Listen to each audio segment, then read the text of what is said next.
Halo, selamat sore, selamat siang, sorry. Assalamualaikum warahmatullahi wabarakatuh. Salam sehat untuk kita semua, ya. Lanjut lagi terkait transportasi pelayaran dalam meningkatkan keselamatan, kemudian kenyamanan serta pelayanan dalam bertransportasi. Jadi tentu beberapa jenis ya, jenis daripada transportasi kegiatan transportasi pelayaran, di antaranya yaitu ada angkutan penyeberangan. Nah, inilah di Indonesia ya. Kita ini kan negara kepulauan. Jadi tentu peluang untuk transportasi ini sangat besar. Di antaranya ada moda atau jenis transportasi penyeberangan. Penyeberangan pun tentu berkaitan sangat erat dengan transportasi jalan, juga di antaranya pengangkutan kontainer salah satunya serta beberapa yang diangkut oleh moda transportasi darat. Kemudian ya tentu flyer ini kan dapat mengangkut dengan jumlah yang sangat besar ya. Beda dengan transportasi darat, dalam truk itu kan tentu terbatas angkutannya. Apalagi moda transportasi pesawat tentunya sangat terbatas sekali daya angkutnya. Nah, dia ada moda transportasi juga yang kegiatan pelayaran baik itu diawasi oleh pemerintah, di antaranya contoh yang BUMN ya. BUMN seperti Anda ketahui adanya tentu ASDP atau angkutan sungai, danau, dan penyeberangan. Tapi tidak sedikit juga yang dari swasta, baik itu moda transportasi perintis maupun yang dalam penugasan. Ini kalau di pemerintah biasanya diawaki oleh kapal-kapal pelni ya, BUMN. Kemudian terkait dengan perizinan daripada moda transportasi ini juga tentu bervariasi ya. Ada yang kapal yang berukuran sekurang-kurangnya GT 175. Ini yang untuk supaya mendapatkan SIUPAL ya, SIUPAL izin transportasi. Ya perlu Anda ketahui, ya mungkin suatu ketika Anda bisnis di bidang transportasi pelayaran, Anda sebagai di level manajemen, tentu Anda harus mengetahui. Ada juga yang dimiliki baik itu melalui badan usaha pemerintah maupun perorangan, ya. Tapi yang tentu semuanya berbadan hukum, ya kan? Tentu berbadan hukum dan juga tentu memiliki izin, ya, memiliki izin baik izin trayek maupun izin usaha.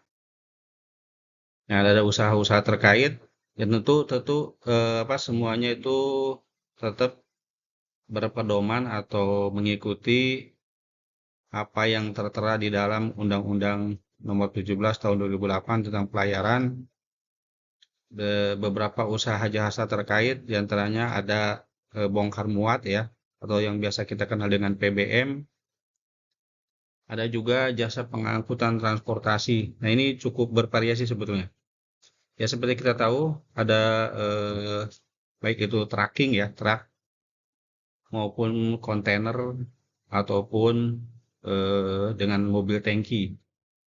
Pada dasarnya tentu ada kaitannya dengan moda transportasi pelayaran. Bahkan itu akan menentukan dengan pada saat pemuatan ya. Ya umumnya walaupun kita sebagai orang engine, tentu kita pun harus mengetahui orang mesin ya. Ada bagian dek yang mengatur pemuatan, biasanya dia melakukan baik itu stowage plan ataupun rencana pemuatan ya, ataupun pengaturan pemuatan yang biasa dikenal dengan eh, cargo handling ya, cargo handling, pengaturan atau penanganan muatan. Tentu juga ada pengaturan daripada perhitungan ya, perhitungan muatan, kemudian juga tentu ada penanganan muatannya itu sendiri. Nah, itu biasanya berhubungan dengan cargo manifest ya. Jadi muatannya itu harus tertulis secara rinci jenis-jenis muatan dan bagaimana penanganannya. apakah muatan itu contohnya butuh dilakukan ya diberlakukan pada temperatur minus, contoh ini dangerous cargo ya, dangerous cargo ada yang muatan harus di bawah minus 60 derajat. Nah, itu tentu harus tercatat. Jadi jangan sampai muatan yang berbahaya ataupun dangerous cargo dengan penanganan khusus tapi karena berhubung tidak dicatat di manifest sehingga si awak kapal ya pengangkut tidak mengetahui karena memang tidak dicatat. Ini yang sering terjadi demikian. Kemudian tentu ada juga kewajiban dan tanggung jawab daripada pengangkut. Perusahaan angkutan wajib atau memang demikian dipersyaratkan untuk dapat mengangkut penumpang ataupun barang, terutama apalagi angkutan itu yang dari pos ya. Ini tentu harus dengan perjanjian pengangkutan. Perjanjian pengangkutan tersebut ya ditunjukkan dengan tiket tentunya, salah satunya itu adalah salah satu bukti bahwa atau dokumen ya, dokumen pengangkutan. Dan ini kaitannya juga tentu dengan asuransi, apalagi manusia ya, manusia. Itu manusia itu adalah yang patut sangat dihormati atau dihargai ya, karena nyawa manusia tentu tidak ada harganya. Mobilisasi baik itu dari pemerintah maupun antar armada, baik itu kapal niaga, baik itu di bawah pemerintah maupun swasta ya. Yang jelas tentu patut atau harus diikutkan dengan asuransi. Itu tadi ya, berkaitan dengan keselamatan lagi-lagi. Jadi keselamatan tentu yang paling utama. Makanya tolong diperhatikan kita semua dokumen ya, berkaitan dengan dokumen cargo manifest ya tentu itu ya tadi kaitannya dengan asuransi. Karena kita semua tentu tidak berharap terjadinya kecelakaan, namun kecelakaan itu bisa terjadi kapanpun dan dimanapun. Tentu kita mengantisipasi ya, istilahnya yang biasa disebut dengan apa namanya ya, kita antisipasi dan ada mitigasi apabila terjadi suatu kecelakaan atau bencana, kita harus tahu apa yang harus dilakukan.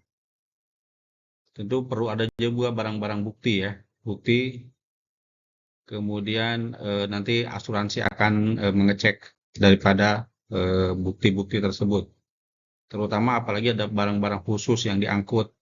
Itulah kenapa perlu adanya cargo manifest ya, manifest untuk mengetahui jenis barang-barang yang diangkut, apakah itu barang legal ataupun ilegal, ataupun barang yang cair, padat dan lain sebagainya, atau gas, dan perlakuannya ya, perlakuan atau yang kalau di dek dibilang dengan cargo handling ya, penanganan muatan.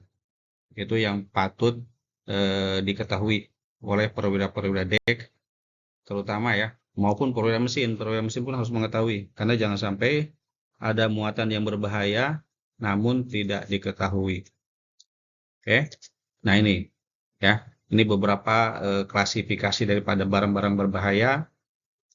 Bisa barang tersebut yang mudah meledak. Nah itu tentu harus hati-hati. Makanya tadi ditulis ya, ada declare. Di declare itu harus diperhatikan. Oke. Juga ada yang berupa gas, cairan dan lain sebagainya. Pokoknya intinya tolong diperhatikan di cargo manifest ya. Demikian, semoga bermanfaat. Selamat untuk semuanya. Salam sehat. Selamat sore dan assalamualaikum warahmatullahi wabarakatuh.